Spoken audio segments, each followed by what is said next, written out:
Welcome to our channel formal lecture. So guys, इस video में हम बात करेंगे evaluation of the efficiency of sterilization method. तो गाइस, इस वीडियो में हम ये पॉइंट के बारे में बात करेंगे और जो ये नेक्स्ट पॉइंट है, equipments employed in large scale sterilization.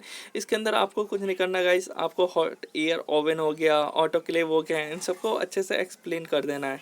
सो देख लेते हैं इस वीडियो को और गाइस नोट्स बनाने स्टार्ट कर दो। सो गाइस, सबसे पहले हम लोग यहाँ पे इवैल्यूएशन का मतलब समझ लेते हैं। जो हम evaluation of the efficiency of sterilization method, उसमें जो इवैल्यूएशन, इसका मतलब क्या हुआ। तो इवैल्यूएशन का मतलब होता है जो हम स्टरलाइजेशन हमने किया था, जो हमने प्रीवियस वीडियो में पढ़ा था, physical sterilization, chemical sterilization, radiation sterilization, instrument का कर रहे थे, क्या वो एफिशिएंट है माइक्रो ऑर्गेनिजम्स को 100% किल करने के लिए या नहीं। वही होता है इवैल्यूएशन, यानी चेक करना। हम वो चेक कर रहे हैं, तो इसको चेक करने के लिए हम D value, Z value, F value को हम कैलकुलेट करेंगे।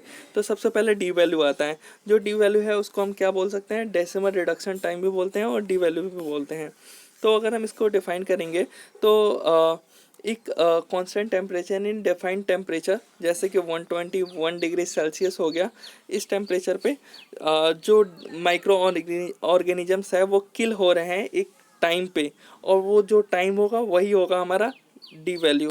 तो यहाँ पे अगर आपको मैं समझाना चाहूँ तो यहाँ पे इजीली समझ लीजिए आप कि जितने भी है ये लॉग वैल्यू है, और जो नीचे है वो है टाइम इन मिनट्स, यानी 10 मिनट, 20, 30, 40, 50 मिनट्स।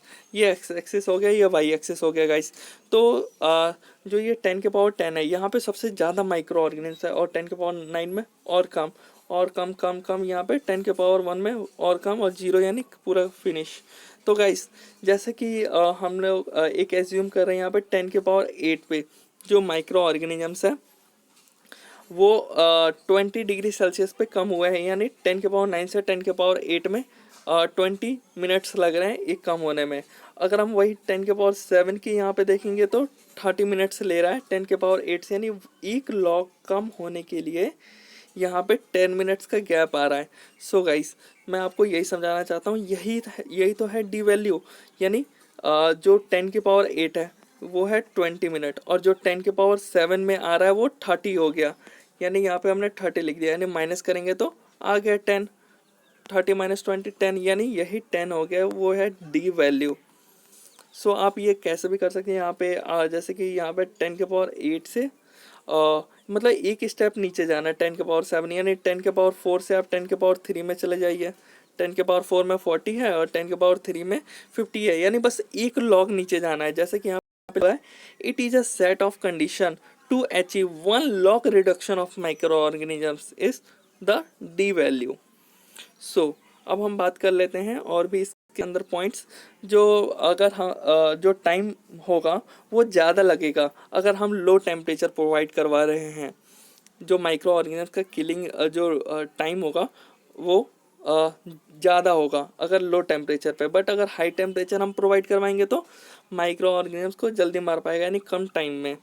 सो अगर कुछ ऑर्गेनिजम्स की बात करें तो बैसिलस स्टीरियोथर्मोफिलस है, उसका डी वैल्यू जो है 4 to 5 मिनट आता है 121 डिग्री सेल्सियस पे।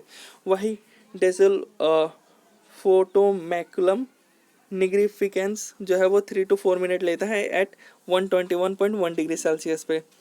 सो जो ये डी वैल्यू की बात करें और कुछ पॉइंट्स, तो ये स्पेसिफिक वैल्यू होता है ईच माइक्रो ऑर्गेनिजम्स का। और गाइस कुछ रेयर केसेस आ जाते हैं, जैसे कि सेम माइक्रो ऑर्गेनिजम्स है बट अगर हम टेम्परेचर अलग प्रोवाइड करवा रहे हैं तो जो उसका वैल्यू आएगा डी वैल्यू वो अलग अलग आ सकता है, बट ये रेयर होता है। जो डी वैल्यू होता है वो लो होता है। अगर लो हो रहा है जो डी वैल्यू, तो स्टेलाइजेशन जो है वो हमारा ग्रेट है, यानी अच्छे से माइक्रो ऑर्गेनिज्म का किल हो रहा है जल्दी से। वो जो है वो इट इज़ मोर एफिशिएंट है, यानी डी वैल्यू अगर कम है तो ज़्यादा हम अच्छा मानते हैं। सो जेड वैल्यू की अगर हम बात करें तो इसमें एक ग्राफ प्लॉट करेंगे, वाई एक्सिस पर डी वैल्यू को और एक्स एक्सिस पर टेम्परेचर को, और यहाँ पे भी जो रिडक्शन आता है डी वैल्यू का, यानी एक लॉग कम आएगा, उसको हम जेड वैल्यू कहेंगे। जैसे कि हमने प्रीवियस में अभी हमने स्टडी किया था, जैसे 10 के पावर 3 हो गया यहाँ पे और 10 के पावर 2 हो गया, तो जो ये डिफरेंस आ रहा है टेम्परेचर में, तो यही हो गया हमारा Z value. If we increase the temperature, अगर हम टेम्परेचर को बढ़ाएंगे तो ज़्यादा बैक्टीरिया मरेंगे, और ज़्यादा बैक्टीरिया मरेंगे डैट मीन्स डी वैल्यू जो है वो कम और जो जेड वैल्यू है वो ज़्यादा। सो अब हम देख लेते हैं एफ वैल्यू। जो the time is require on heating method, heating method में हमने जैसे कि ड्राई हीट और मॉइस्ट हीट पढ़ा था, वो हम अगर मेथड कर रहे हैं, जो टाइम लग रहा है उन इन सब मेथड करने में फॉर स्टेरिलाइजेशन करने के लिए, to kill the population of bacteria spores, यानी बैक्टीरिया को हम किल कर रहे हैं उसके स्पोर्स को, in minute is called F value, यानी इस एफ वैल्यू जो है वो मिनट में आएगा।